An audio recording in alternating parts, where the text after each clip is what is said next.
বৃষ্টি হয়েছে তা আপনারা না দেখলে বুঝবেন না। এক রাতের বৃষ্টিতে দেখুন মাটি ক্ষয় হয়ে গেছে। এত পরিমাণ বৃষ্টি হয়েছে যার ফলে মানুষের ধান নষ্ট হয়ে গেছে এবং ছোট খালগুলো ভরপুর হয়ে বিভিন্ন জমি দিয়ে পানি দৌড়ানো শুরু করেছে। তার প্রমাণ হিসেবে আপনারা নিজেই চোখে দেখুন কি একটা অবস্থা। হায় আল্লাহ, কি বৃষ্টি! যার ফলে মানুষের ধান ক্ষেত নষ্ট হয়ে গেছে। আস্তে আস্তে ক্রমাগতভাবে বৃষ্টির পানি বাড়তেছে।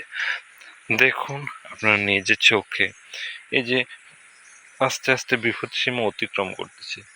এই মাঠগুলো কিন্তু ধানে ভরপুর। এখন সে ধানগুলো পানির নিচে জমে আছে।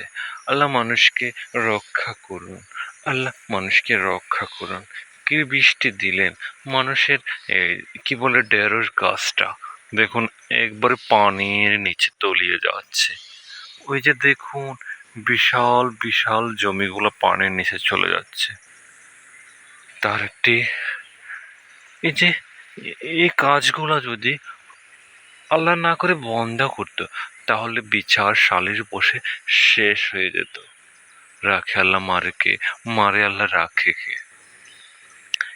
এক রাতের বৃষ্টিতে এই পরিমাণ পানি হয়েছে। টানা বর্ষণ হলে কি হতো! আল্লাহ রক্ষা করুন আমাদের, আল্লাহ রক্ষা করুন আমাদের।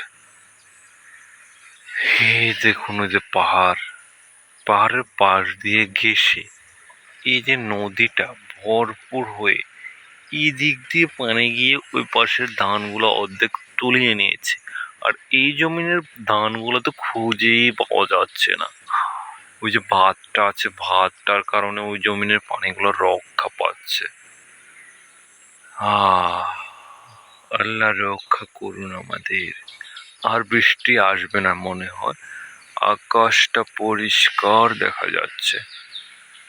যাই হোক, এখন ভিডিও আমি শেষ করব।